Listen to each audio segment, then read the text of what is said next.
I want to say it's an incredible honor and privilege to be here with you this morning.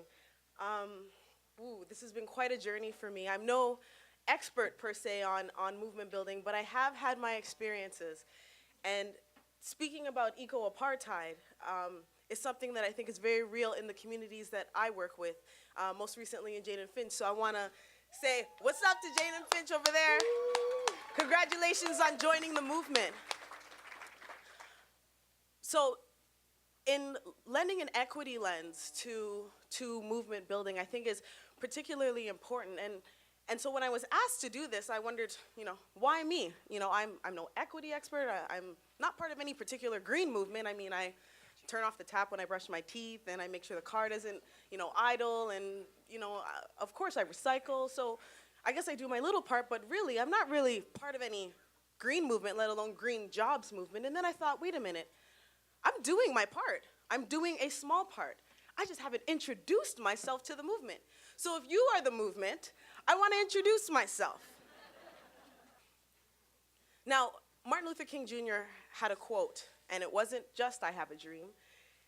It was, "An injustice for one is an injustice for all." And I'm sure that's something that resonates very strongly with a lot of people in this room, if not everybody in this room. Lending an equity lens is thinking about the injustice for one and the impact it has on all of us. So when somebody is hard done by, when it's just one person, it's actually not just one person, it's everybody. And lending an equity lens is trying to figure out who is everybody? Who is that person? How do we find these people? How do we create space for these people to be at the table? So before I talk about equity in the context of a movement, let's just talk about equity so that everybody understands where I'm coming from. I want to stress full access. I want to stress full participation. Sitting at the table doesn't mean you're participating. It means you're sitting at the table. But being asked for your opinion, being engaged, that's part of full participation. And barriers, looking at a barrier for one might not be a barrier for another, so we've got to think about what are the barriers to someone else's participation at this table.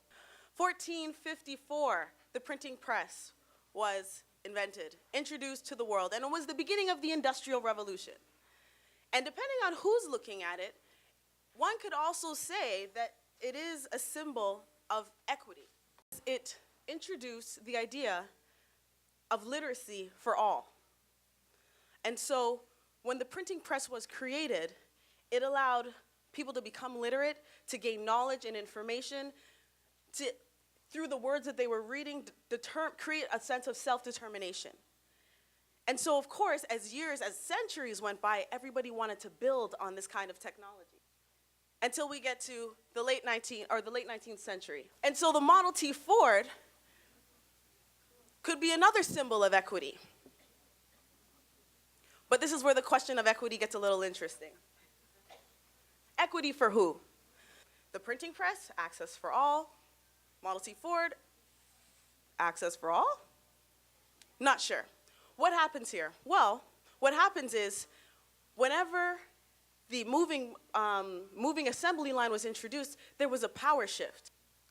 The moving assembly line turned into the employer saying, I know how much I want you to produce, this is what you're going to produce, and here's another interesting part, if you're not able to produce it, I'm gonna replace you. It turned people into commodities. There was a shift in power.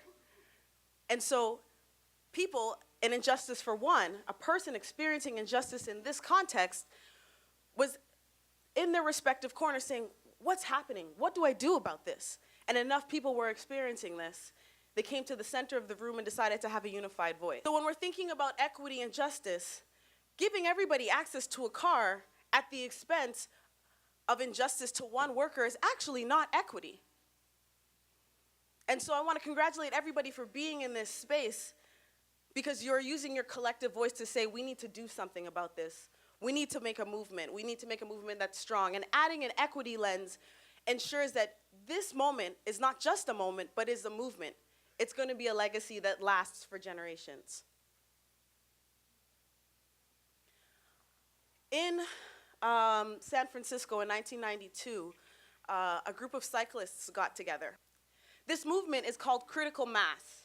Some of you have heard about it. It's really, really prominent in Vancouver and as well in Montreal.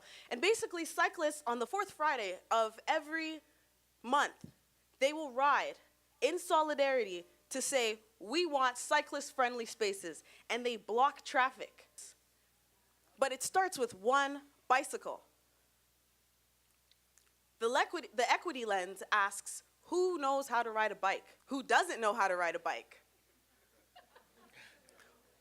Who needs to be taught how to learn how to ride a bike so that they can participate in this movement? So, see you, Rosemary. I see you. So that's what the equity lens asks. It says, okay, there's a movement, there's momentum, but does everyone know how to walk, run, cycle? Does everyone know how to participate? 3 movements have really shaped my life. And I actually want to just take a quick moment to acknowledge, I saw her earlier, Marie Clark Walker in the room. I want to say that Marie had such a significant impact on me in one of the movements that I've been a part of, which is, I call it the Womanist Feminist Women's Movement. And I want to say that it's the women's movement, the youth movement, and I call it the alternative student movement that have really shaped who I am, who I want to be, and who I continue to be in the circles that I participate in. So the youth movement began with an organization called the Toronto Youth Cabinet. All right, yes. Oh, I see you. Okay, Amarjeet, what's up? So it began with the Toronto Youth Cabinet, and that was it is a youth-led organization that's built within the city structure to advocate for Toronto's 300,000 young people. What it really taught me about was the concept of adult allies. It gave me a vocabulary to say adult allies, and it really taught me about movement building whenever the people who are directly involved in the movement may not necessarily talk to the people outside of the movement, but everybody realized that there is some kind of shared agenda. The womanist feminist movement, I was a young person living in a shelter that was run by feminists. So it was bound to happen. But I think I'm a much stronger person as a result of it, and it shaped my politicized identity.